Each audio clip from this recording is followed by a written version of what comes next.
acompañan la señora ministra de Seguridad Nacional, doctora Patricia Bullrich. Se encuentra presente además el señor secretario de Comunicación y Medios, el licenciado Manuel Adorni, y el señor diputado nacional, José Luis Espert. Además, en el día de hoy se encuentran presentes autoridades nacionales, autoridades provinciales, intendentes, autoridades de Expoagro, productores, empresarios y trabajadores del sector agroindustrial.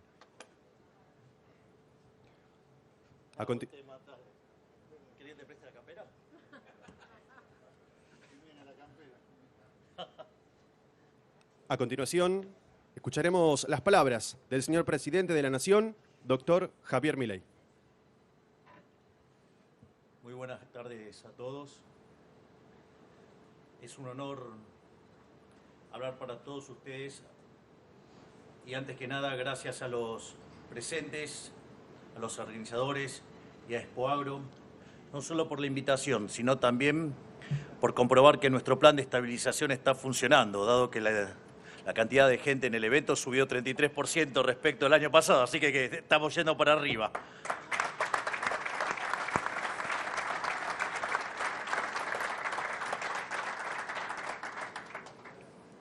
También quiero agradecer la presencia de la doctora Patricia Bullrich, que vino a acompañarme a esta exposición, y por su enorme trabajo sosteniendo y defendiendo los valores de la República en todos los terrenos que ello lo requiera. Así es que mi agradecimiento a la doctora Bullrich por acompañarme.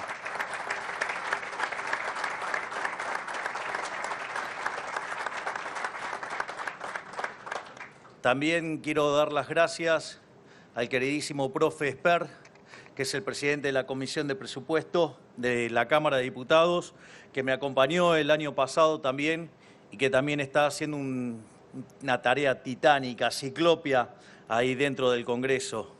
Así es que mis agradecimientos para con ellos que han decidido acompañarme en el día de hoy. Y también quiero dar las gracias especialmente a todos los productores, ya sea grandes, medianos o pequeños, que diariamente sirven a la patria cultivando el suelo argentino. Nuestro suelo ha sido bendecido con una fertilidad única en el mundo. Combinado con el ingenio argentino y con las ideas liberales de nuestra Constitución, fue durante buena parte de nuestra historia una fuente inagotable de prosperidad para nuestro país.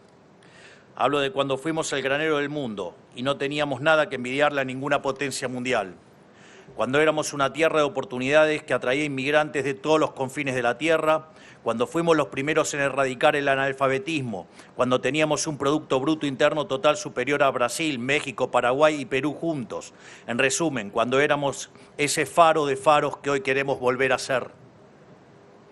En el centro de esa era dorada, como gran protagonista y motor de esa prosperidad sin precedentes, estaban los productores agropecuarios tirando del carro.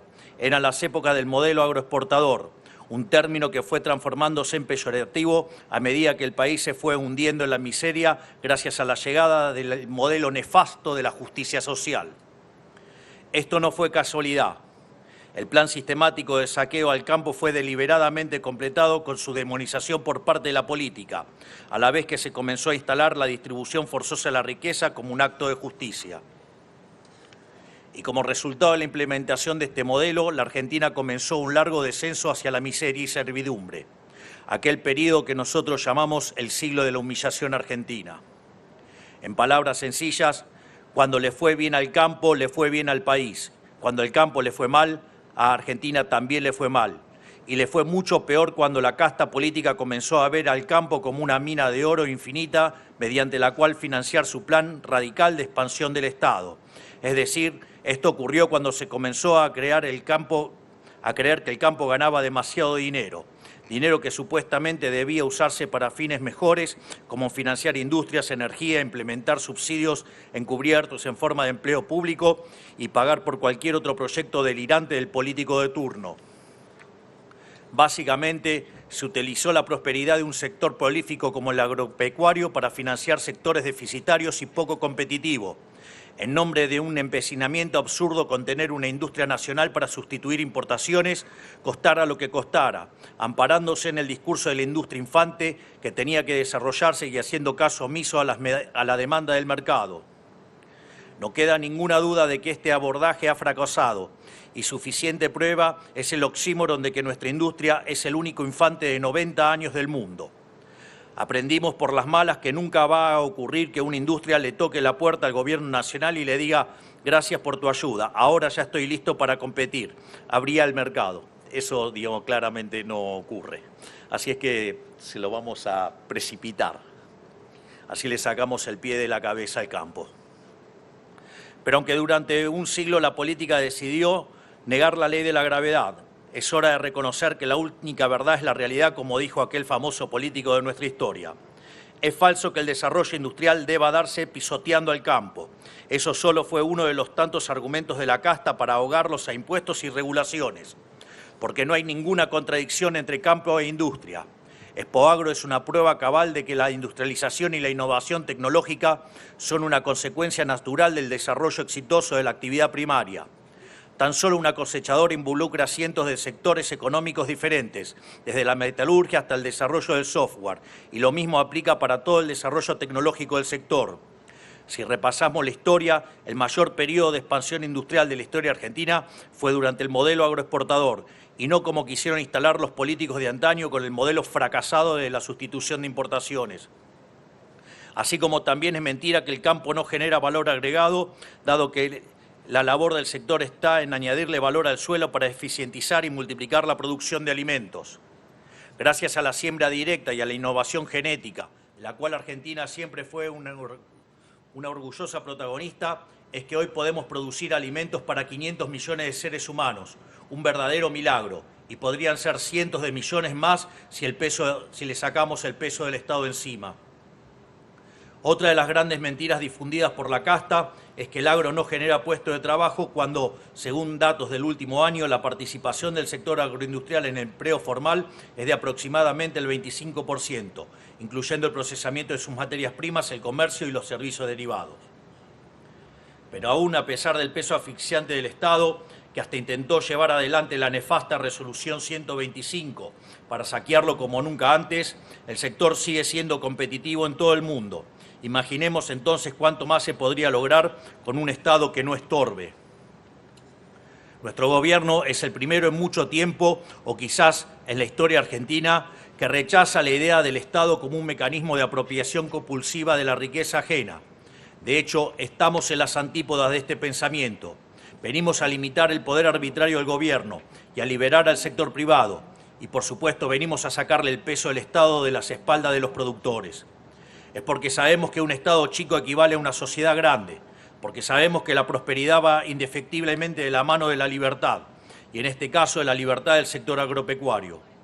Y porque entendemos que los empresarios son benefactores sociales y que su búsqueda de ganancia redunda en un beneficio para el conjunto de la sociedad. Y fue con ese mismo norte que encaramos todos los pasos dados durante nuestro primer año de gobierno, que pasaré a enumerar algunos de ellos. Digo, porque es interesante, ¿no? Porque, ¿qué tal, Nicolás? ¿Cómo estás? Porque el año pasado hablábamos si eran promesas. Ahora estamos hablando de hechos concretos que hemos logrado. Entonces, me parece interesante hacer estos racontos de una manera más contundente. Y, por ejemplo, el primer objetivo siempre estuvo claro y fue ordenar la macroeconomía para que todos los argentinos pudieran empezar a gozar de un mejor pasar económico. Así vimos una reducción notable de la inflación como de la brecha cambiaria, que se ubicaba en torno al 200%, castigando la rentabilidad de todos ustedes, obligándolos a acceder a insumos a un dólar altísimo y obligándolos a vender su producción a un dólar bajísimo. Hoy la misma brecha se encuentra rondando el 15% con un régimen especial para exportaciones, mediante el cual hasta un 20% de lo exportado puede liquidarse al valor libre.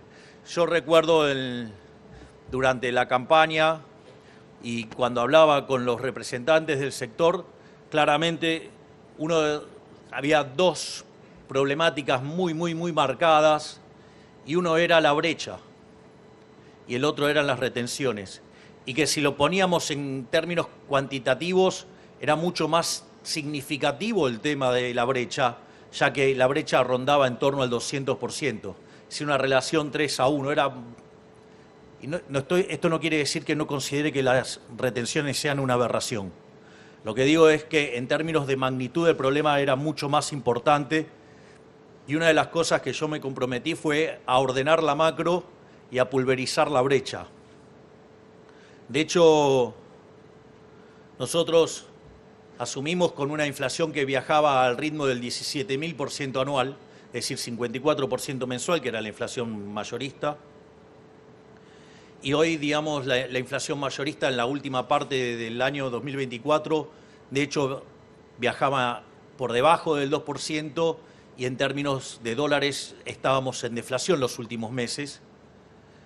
Es más, cuando hicimos el plan de estabilización con un recorte del gasto público de 15 puntos del PBI, 5 en el Tesoro y 10 en el Banco Central, que decían que era imposible de hacer y que nosotros lo hicimos, que resolvimos el problema del Tesoro en un mes, que resolvimos el problema del Banco Central en 6 meses.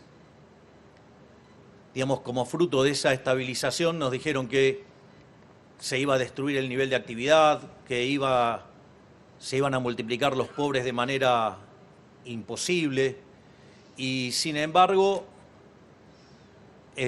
nada de eso ocurrió. Nosotros decíamos que íbamos a recuperarnos en una V corta, y efectivamente la recuperación fue en V corta, y cuando uno toma el PBI desestacionalizado en la versión mensual, terminamos 5% arriba del año 2023, y a eso la pobreza, después del sinceramiento inicial que llegó a trepar en la frecuencia mensual medida por la Universidad Torcuato Di Tella, que metodológicamente es igual a lo que hace La Plata, lo que hace la UCA y lo que hacemos nosotros en Capital Humano y en el INDEC, nada más que son distintas formas de frecuencias, si se toman en mensuales, digamos, trimestrales o, digamos, o semestrales. Digamos, ese número del 57% pasó al 33%, el último dato de frecuencia mensual, es decir, que la pobreza cayó en 24 puntos porcentuales, y lo cual, digamos, parece en números, es impresionante, pero es más impresionante cuando pensamos que fruto de esta estabilización con orden, logramos sacar de la pobreza a más de 10 millones de argentinos. Y eso sí que también es un logro enorme que creo que vale la pena destacar.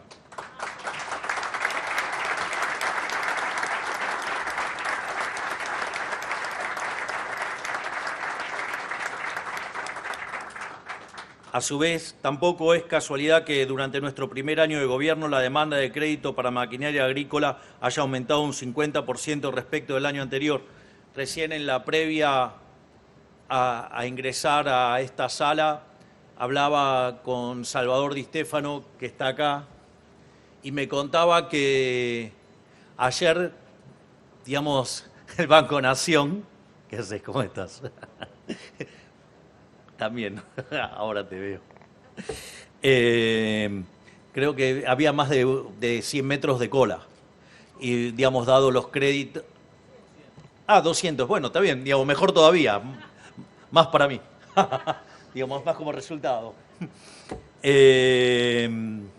Así es que, bueno, digo, está bueno, digamos, que vean cómo están siendo apoyados, y que esto, digamos, les está dando un motor importantísimo a uno de los pilares de lo que es nuestro modelo, digamos, de expansión. Así es que eso también, digamos, es una buena señal, porque cuando nosotros asumimos se discutía la hiperinflación, y hoy hasta volvieron los créditos hipotecarios a 30 años. Vaya que, digamos, esto cada día se parece más a un milagro, que en realidad no tiene nada de milagro, es solamente aplicar la buena teoría económica. Tampoco es por casualidad que las exportaciones agroindustriales hayan crecido un 56% en volumen y un 26% en facturación, o que el mes pasado hayamos visto un boom de exportaciones por más de 7 millones de toneladas de granos y derivados. Ni es por casualidad que la superficie sembrada en la campaña 24-25 haya crecido casi un 20%, superando altamente cualquier récord anterior, sino que es por un compromiso férreo de nuestra parte por correr al estado de los negocios para que deje de entorpecer a quienes producen. En tan solo un año derogamos y simplificamos más de 350 normas burocráticas que atentaban contra la generación de valor. Derogamos normas en SENASA y en el INASE. Eliminamos declaraciones juradas inútiles. Exterminamos para siempre prohibiciones y cupos en la exportación de granos y carnes. Eliminamos fideicomisos y precios máximos para los alimentos. Redujimos aranceles a la importación de fertilizantes, herbicidas y sistemas de riego. También comenzamos a poner en práctica la libre competencia de monedas que prometimos, ofreciendo los primeros créditos en litros de leche para tamberos y ahora en kilos de capón para los productores porcinos. Esto es muy interesante, una de las cosas que nosotros habíamos propuesto a lo largo de la campaña era ir a un sistema de competencia de monedas. Obviamente, como todo se deforma en la campaña, lo llamaban dolarización. Y en realidad una de las cosas que yo explicaba es que el sistema de competencia de monedas funciona como un sistema de canastas de moneda, donde a diferencia de las canastas de monedas administradas por un banco central, que las determina a dedo el Banco Central, en este caso se determina endógenamente por las decisiones de los individuos. Y eso también expliqué que la moneda en realidad no tenía por qué ser el dólar o el euro, podía ser cualquier moneda, pero que había otros casos que la moneda podía ser, por ejemplo, para un petrolero podía ser el WTI, para alguien que estaba en el sector del gas, el BTU, y claramente, por ejemplo, para el campo podría ser la soja o cualquiera, de los productos, de modo tal, esto es muy importante porque se elimina el riesgo de descalce de moneda. Y al eliminarse el riesgo de descalce de monedas, ustedes van a un negocio que tiene menos riesgo, por ende tiene menor tasa de descuento y eso le permite amplificar el valor. Y esa amplificación de valor se ve, constatada cuando ustedes amplían la base de capital. Con lo cual no solo producen más, sino que además se genera empleo y además la economía crece. Por lo tanto, esto de también eliminar este tipo de riesgos hace que básicamente haya mayor prosperidad. Y así podría quedarme hasta el domingo enumerando las cosas que hicimos y pensamos seguir haciendo para mejorar la competitividad del sector. Esto que digo de podría estar claramente hasta el domingo no es una metáfora. Una de las cosas que nos empezó a pasar cuando revisábamos las redes es que íbamos publicando cosas que íbamos haciendo y en ese contexto nos encontrábamos con que la gente, mucha satisfacción por parte de la gente y diciendo, esto es mucho más de lo que voté. Entonces, una de las cosas que se le ocurrió al brillante vocero que tengo, que es Manuel Adorni, que gracias por acompañarnos también acá,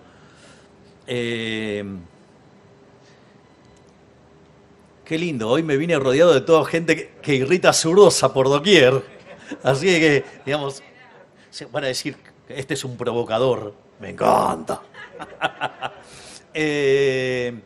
Al margen de eso, entonces, nosotros claramente habíamos hecho un programa de gobierno, una propuesta, que decían que básicamente era imposible de hacer. O sea, cada una de las cosas que nosotros decíamos que queríamos hacer, decían que era imposible.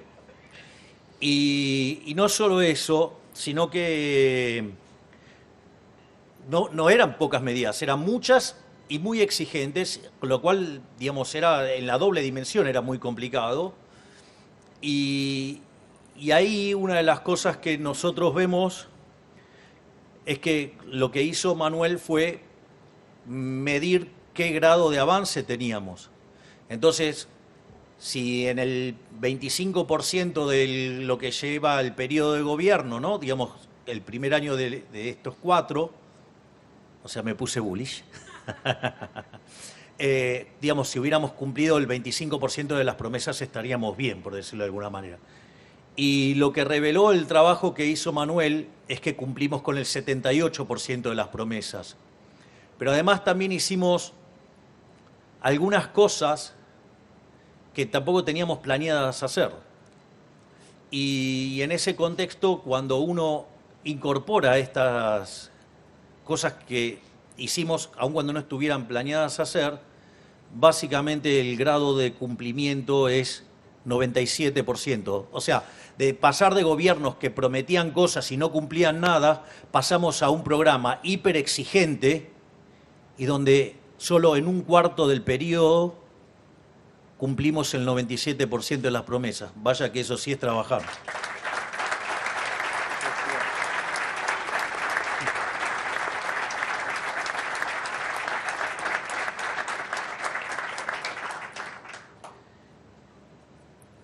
Y voy a hacer algunos comentarios genéricos de los términos de la campaña, porque creo que son importantes. Fui muy claro, sin lugar a dudas, en lo que era la campaña, ¿no? Porque en materia de política fiscal hablábamos de la motosierra. Hoy la motosierra es un emblema mundial de política económica. Es más, en el caso del trabajo que está haciendo ese coloso que tengo como ministro, que es Federico Sturzenegger, digamos, ha creado un modelo de exportación en materia de desregulación. Toto Caputo fue elegido el mejor ministro de Economía del mundo. En las universidades más prestigiosas del mundo se habla de cómo puede ser que hicimos semejante ajuste y en lugar de ser hipercontractivo y hundirnos en una gran depresión, salimos con tanta fuerza. Al mismo tiempo, en el plano monetario, digamos, se identificó con la dolarización y entonces la gente iba con billetes de dólares con mi cara, que eran bastante simpáticos. En política exterior dijimos que nos íbamos a alinear con Estados Unidos e Israel, y creo que está claro que lo estamos cumpliendo. Y dejé para el final algo muy concreto, que es el tema de seguridad. Porque no casualmente mi eslogan coincidía con alguien que compitió conmigo y que su grandeza permitió que se sumara a este gobierno, que era en materia de seguridad: el que las hace, las paga. Los buenos son los de azul. Y los hijos de puta que andan con trapos en la cara y rompen autos, queman autos y amenazan a toda la gente porque no quieren perder sus curros, esos son los malos y esos son los que tienen que ir presos. Y los vamos a meter presos. Vamos a defender a la República. Porque no es que vienen contra mí, vienen por ustedes. Yo solo estoy en el medio.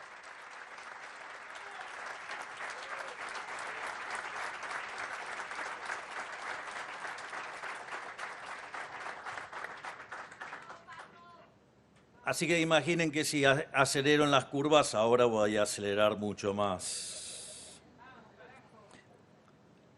Volviendo al discurso. Todo esto lo hacemos porque es nuestro deber aplicar nuevamente las ideas que hace 100 años hicieron de la Argentina el país más rico del mundo. Para eso necesitamos entender entre todos que debemos volver a pensar a la Argentina en generaciones, con la intención de que nuestros actos del presente tengan repercusión positiva en las generaciones del futuro. Estar dispuestos a volver a sembrar árboles de los que quizás no disfrutemos la sombra. El campo tiene esta mentalidad, pero la casta política no. Y la imposición del modelo de la casta arruinó a más de 5 generaciones con sus intervenciones ridículas. Esto también es muy interesante porque Argentina claramente podría convertirse en una de las 5 potencias mundiales en un lapso de 40 años, si mantuviéramos las ideas. Y a veces hay gente que dice, no, bueno, pero eso es mucho tiempo. Miren, lo más interesante es que 2/3 de esa mejora ocurre en 1/3 del tiempo. Es decir, que en un lapso que puede ir entre 10 y 15 años podemos ver cosas maravillosas. Lo que hay que hacer es poner la voluntad y tener la voluntad de volver a abrazar las ideas de la libertad e ir para adelante. claramente abrazar las ideas de la libertad le termina con el curro a un montón de delincuentes, que son los que después organizan marchas. Es decir, recuerden que cada vez que ustedes vean a alguien pataleando es porque le terminamos cortando un curro. Es decir, lo que han visto estos días es la política, cuando dicen dónde cayó el ajuste. Vean los que patalean y van a ver dónde cayó el ajuste. Cayó sobre los que han arruinado la Argentina. Y no vamos a parar, porque nosotros gobernamos para los argentinos de bien, para los que quieren vivir del fruto de su trabajo, no para los delincuentes.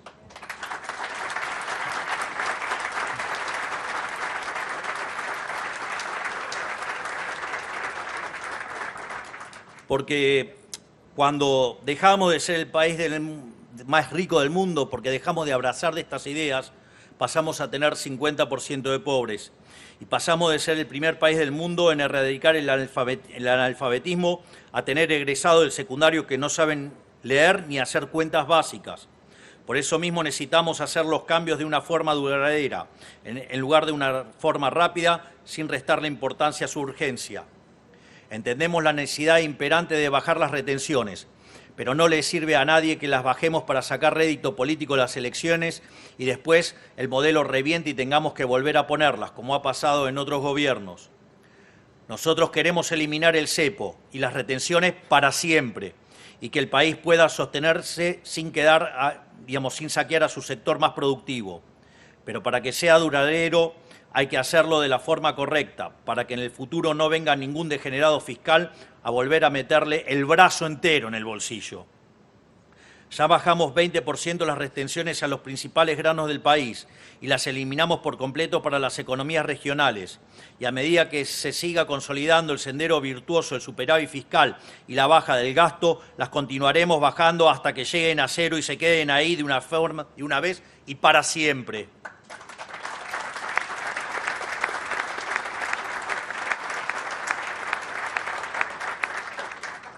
A su vez, para entender un poco por qué es tan importante el superávit fiscal, por un lado, porque nos permite bajar impuestos y devolverle productividad al sector privado.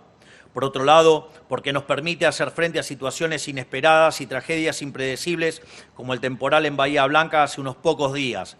Gracias al superávit fiscal pudimos enviar 200.000 millones de pesos a la ciudad para ayudarlos a ponerse de pie nuevamente.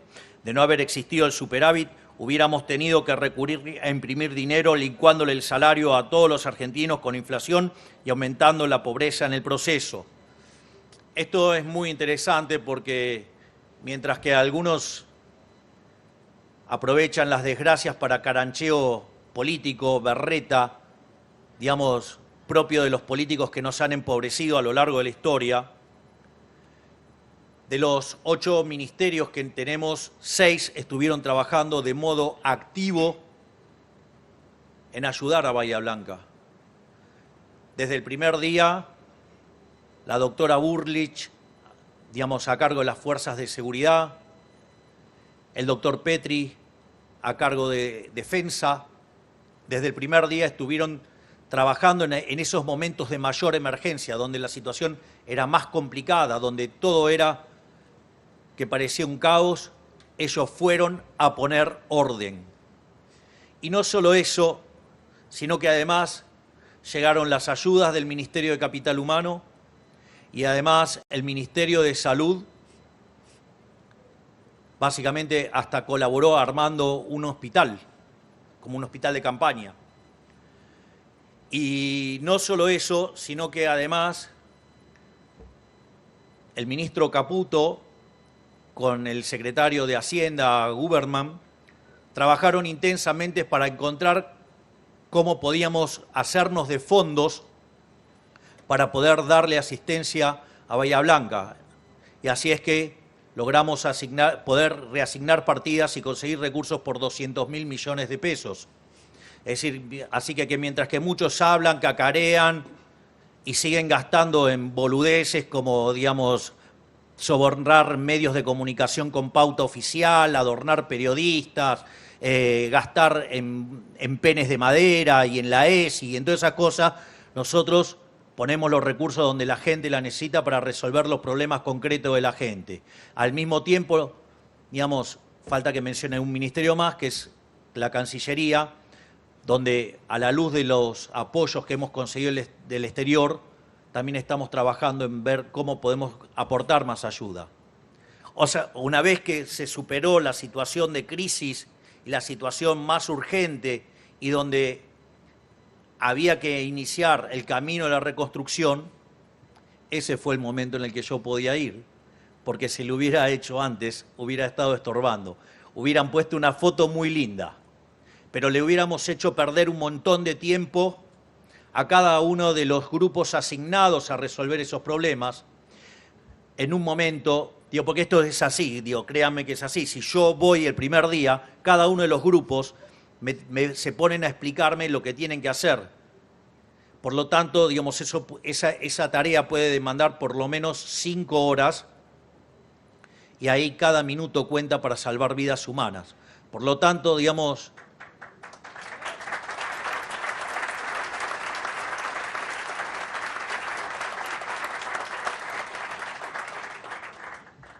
yo tenía que elegir entre la foto linda que le gusta a la política o salvar vidas. Yo preferí salvar vidas, otros prefirieron las fotos lindas. A su vez, por eso también nuestro foco está puesto en bajar el gasto tan rápido y tan profundo como sea posible, para así acrecentar el superávit. Y esto mismo debe ser hecho en las provincias y en los municipios, no solo a nivel nacional. La población argentina ya no va a tolerar este juego de políticos caranchos de subir impuestos para comer la rentabilidad que queda disponible con la baja de impuestos que hacemos desde Nación. Así que quiero dedicar una reflexión, digamos, que reflexionen sobre aquellos gobernadores, digamos, que hacen este jueguito perverso que piden bajas de impuestos y reclaman bajas de impuestos, pero que cuando llega el momento de hacerla en la propia, no lo hacen o lo suben. Entonces, tengan claro eso.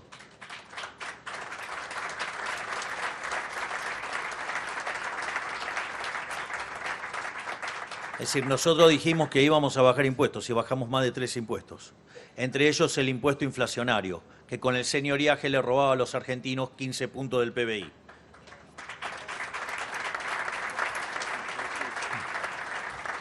Por lo tanto, parte de nuestro deber es proteger a la ciudadanía de este cinismo rascabotos de que se sirvió la política durante ya mucho tiempo.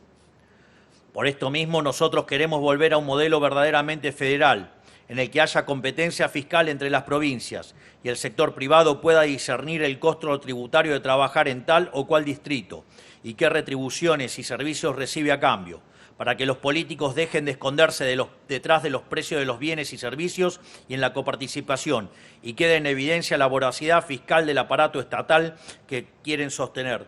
Digo, por ejemplo, una de las cosas que a mí me pasó cuando lo conocí a Elon Musk, fui a su planta de Tesla, que queda en Austin, Texas, pero antes estaba en Los Ángeles. ¿Y por qué se fue? ¡Por los impuestos! Es decir, había un economista húngaro que se llamaba Tibut y decía votar con los pies. Entonces, vamos a abrir la competencia fiscal para que tanto las empresas como los individuos puedan votar con los pies y se saquen de encima a los políticos ladrones que lo único que quieren hacer es robarle el fruto de su trabajo.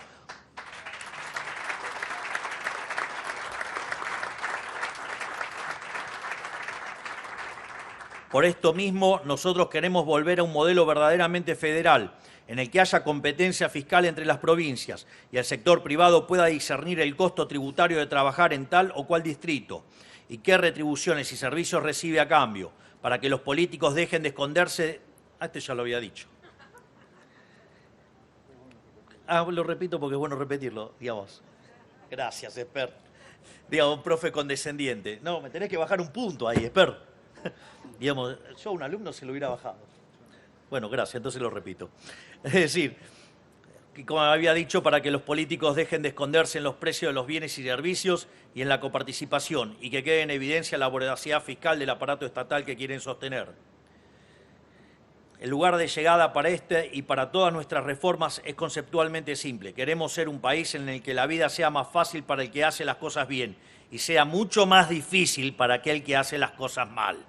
Una sociedad en la que hacer lo correcto sea sencillo y actuar incorrectamente sea costoso, muy costoso, y el que las hace las paga.